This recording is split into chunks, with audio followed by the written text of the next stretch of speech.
आज हम शुरू करेंगे कंपाउंड और मिक्सचर के बारे में कि दोनों में फ़र्क क्या है।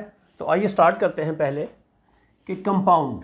पहला जो फ़र्क है दोनों में मिक्सचर और कंपाउंड में, कंपाउंड जो है इसमें एलिमेंट्स जो हैं वो एलिमेंट्स आर केमिकली कंबाइंड।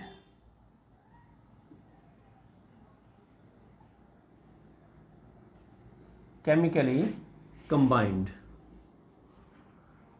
जबकि मिक्सचर में फिजिकली कॉम्बिनेशन होता है। फिजिकल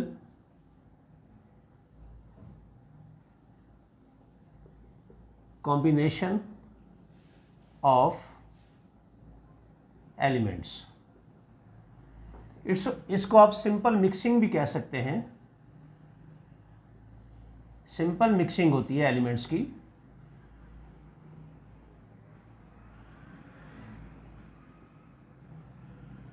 इसको थोड़ा सा क्लैरिफाई करता हूं मैं। देखें, केमिकली कंपाउंड, फॉर एग्जांपल हम पहली मिसाल लेते हैं H2O की।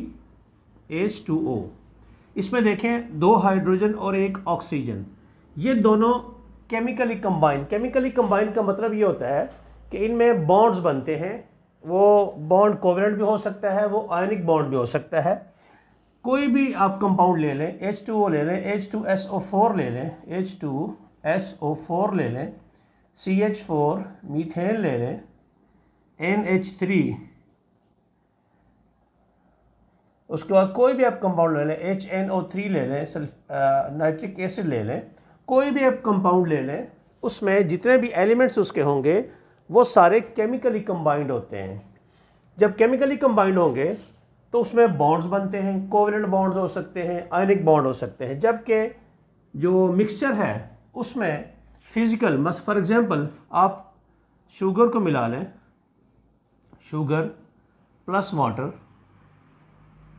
यह सिंपल मिक्सिंग होती है। इसमें कोई बॉन्डिंग नहीं बनती, शुगर और वाटर के दरमियान में कोई बॉन्डिंग नहीं बनती। जस्ट सिंपल मिक्स कर दें तो ये मिक्सचर बन जाता है। उसके बाद दूसरा जो अहम पॉइंट है इसका, कंपाउंड को रिप्रेजेंट करते हैं केमिकल फार्मूला से। फॉर एग्जांपल देखें, वाटर है तो उसका हम फार्मूला लिखेंगे H2O। किसी भी कंपाउंड का, सल्फ्यूरिक एसिड का अगर हम नाम लेंगे तो ये हमारे सामने फार्मूला लिखा होगा तो हम समझ जाएंगे ये सल्फ्यूरिक एसिड का फार्मूला है। इसी तरह अगर ये फार्मूला लिखा होगा तो हम समझ जाएंगे ये मीथेन है। इसी तरह ये अमोनिया है और ये नाइट्रिक एसिड है। जबकि मिक्सचर में कोई फार्मूला नहीं होता, कोई केमिकल फार्मूला नहीं होता।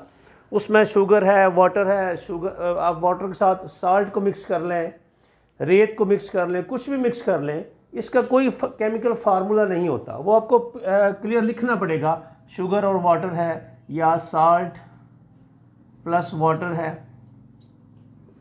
तो ये सारी बातें ऐसे लिखनी पड़ेंगी, आपको डिस्क्राइब करना पड़ेगा। जबकि जो कंपाउंड होते हैं उनको केमिकल फार्मूला से लिखा जाता है, इनका कोई केमिकल फार्मूला नहीं होता। तीसरा अहम पॉइंट इसका कि कंपाउंड में कंपोजिशन जो है उसकी होती है chemical composition. Chemical composition fixed होती है, जबकि इनकी कंपोजिशन फिक्स नहीं होती। Mixture has no fixed composition. अब ये क्या होती है? अब देखिए, हम मिसाल लेते हैं वाटर की, H2O। Fix composition by mass का मतलब ये होता है कि पानी जब भी बनेगा 2 हाइड्रोजन और 1 ऑक्सीजन मिलेगा। ऐसा कभी नहीं हो सकता कि कोई बंदा चाहे कि पानी का टेस्ट थोड़ा सा चेंज हो जाए या उसकी मर्जी है तो ऑक्सीजन 1 की जगह 2 डाल दे। तो फॉर एग्जांपल अगर कोई चाहे H2O2 तो ये हाइड्रोजन परऑक्साइड बन जाएगा, वाटर नहीं बनेगा। 2 हाइड्रोजन और 1 ऑक्सीजन मिलेगी तो ही वाटर बनेगा। जैसा कि हम सल्फ्यूरिक एसिड ले लेते हैं H2SO4, इसमें 2 हाइड्रोजन सल्फर और 4 ऑक्सीजन मिलेंगे तो ही सल्फ्यूरिक एसिड बनेगा। अगर इसमें कोई गड़बड़ करेंगे, कम बेश कर देंगे, कोई एटम कम कर दें या किसी को ज़्यादा कर दें तो सल्फ्यूरिक एसिड नहीं बनेगा, कोई दूसरा कंपाउंड बन जाएगा। तो केमिकल कंपाउंड जो है, इनकी जो कंपोजिशन है वो फिक्स होती है, इसको आप चेंज नहीं कर सकते। जबकि मिक्सचर में आप शुगर है, अपनी टेस्ट के हिसाब से आप ज़्यादा कम कर सकते हैं उसको। किसी का टेस्ट अगर 1 स्पून है वो 1 स्पून डाल ले गिलास में, 2 है तो 2 डाल ले, 3 है तो 3 डाल ले। कोई कंपोजिशन इसकी फिक्स नहीं होती, जितना मर्जी इसको चेंज कर ले, पानी ज़्यादा कर लें, शुगर ज़्यादा कर लें, नमक ज़्यादा कर लें, कुछ भी कर लें, इनकी कंपोजिशन फिक्स नहीं होती। जबकि कंपाउंड्स की केमिकल कंपोजिशन ये हमेशा फिक्स होती है। उसके बाद अगला पॉइंट कि जब ये बनते हैं कंपाउंड्स तो इनके जो कंस्टिट्यूएंट एलिमेंट्स होते हैं जिससे ये मिलकर बनते हैं वो अपनी प्रॉपर्टीज लूज कर देते हैं completely. Their constituent elements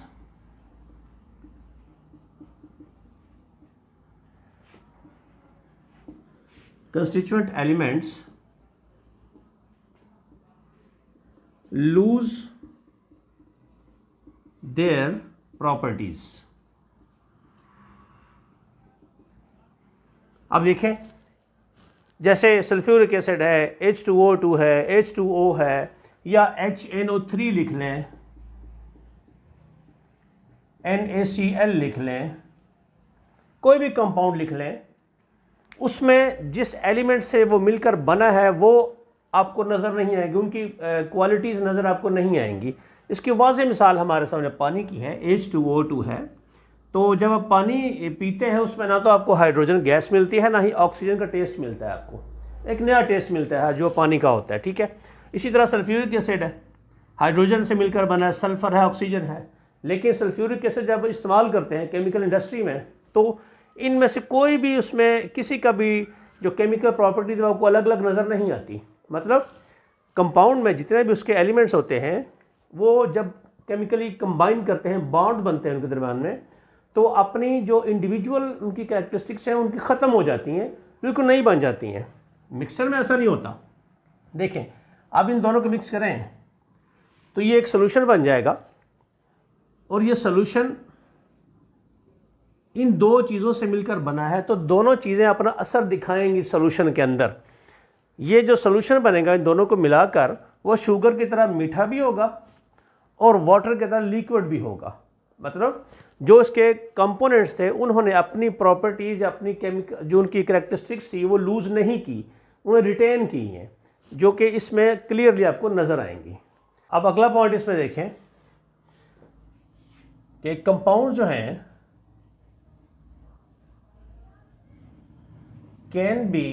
cannot be separated by common physical means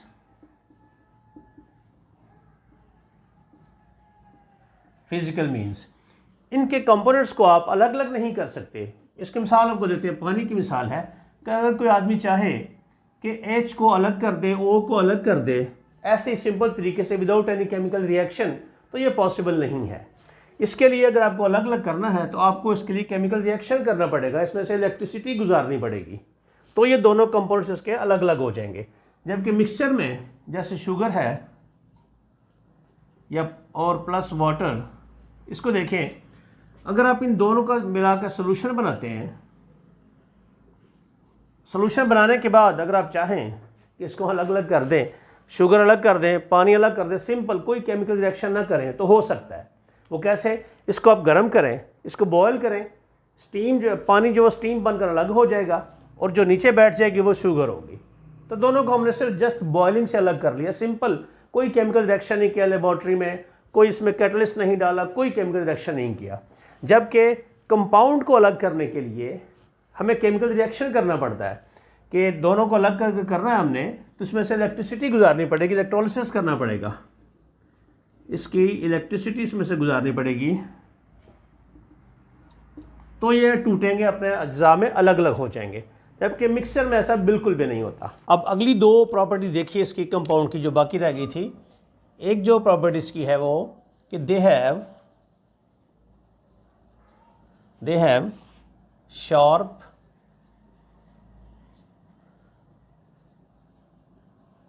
boiling and melting point.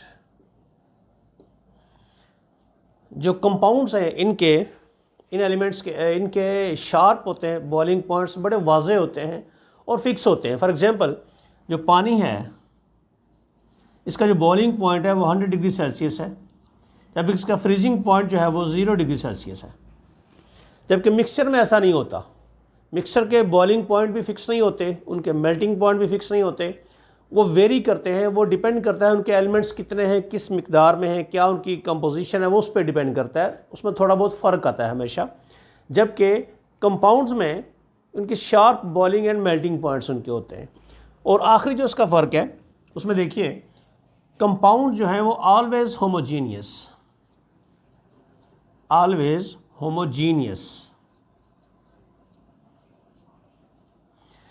ये हमेशा होमोजीनियस होंगे। मतलब ये कि जिन एलिमेंट से मिलकर बनता है एक कंपाउंड, वो बिल्कुल आपको नज़र नहीं आएगा। जैसे वाटर, मैंने बताया आपको, बड़ी वाटर की एग्जांपल बार बार इसलिए लेते हैं कि बहुत इजीली है टू अंडरस्टैंड, आसानी से ये समझ में आ जाती है और ये डेली रोज़मर्रा के इस्तेमाल की चीज़ है। तो जो बातें आपको बताई जाती हैं वो आप प्रूफ भी कर सकते हैं। तो देखिए पानी जो है वो, उसमें ना आपको हाइड्रोजन गैस नज़र आती है, ना ऑक्सीजन नज़र आती है, बिल्कुल एक नया लिक्विड नज़र आता है आपको।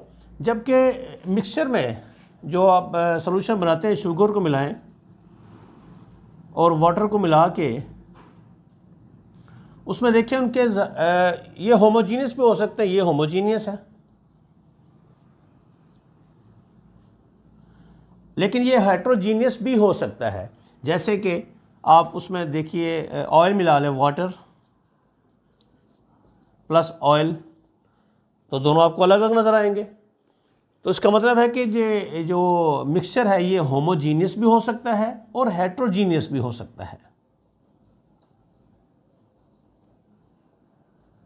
हेट्रोजीनियस, ये दोनों चांसेस हैं इसके, लेकिन जो कंपाउंड है वो सिर्फ होमोजीनियस ही हो सकता है।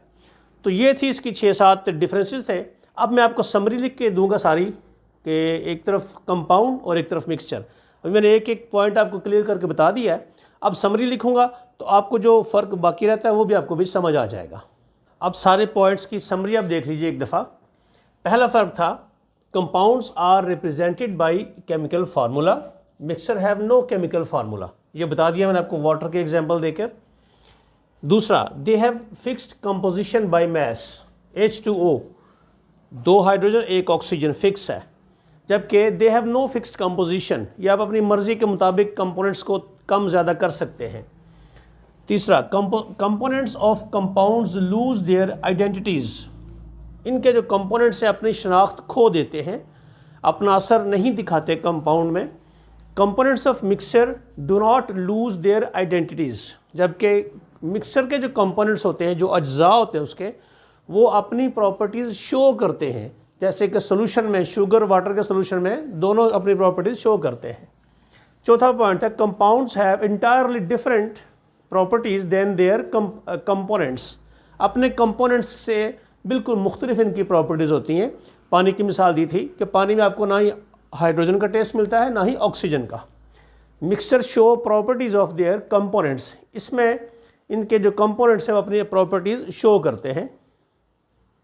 There components cannot be separated by physical means, इनको कंपाउंड्स को अलग अलग नहीं कर सकते, इनके कंपोनेंट्स को अलग अलग तोड़ नहीं सकते आप फिजिकल तरीके से, केमिकल रिएक्शन करना पड़ता है।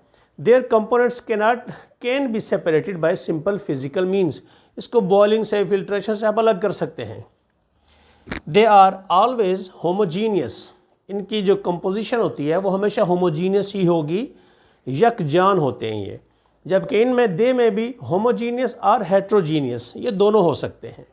लास्ट इसका था, they have sharp and fixed melting point, इसके जो कंपाउंड्स के जो मेल्टिंग पॉइंट है वो फिक्स और बड़े वाजे होते हैं। जबकि mixture have not sharp and fix melting point. तो ये दोनों फ़र्क थे। 7 पॉइंट्स लिखे हैं मैंने इसके, पहले मैंने एक एक पॉइंट्स अलग अलग आपको समझा दिया है, अब समरी लिख दी है। तो ये था आज का हमारा टॉपिक, मिक्सचर एंड कंपाउंड्स।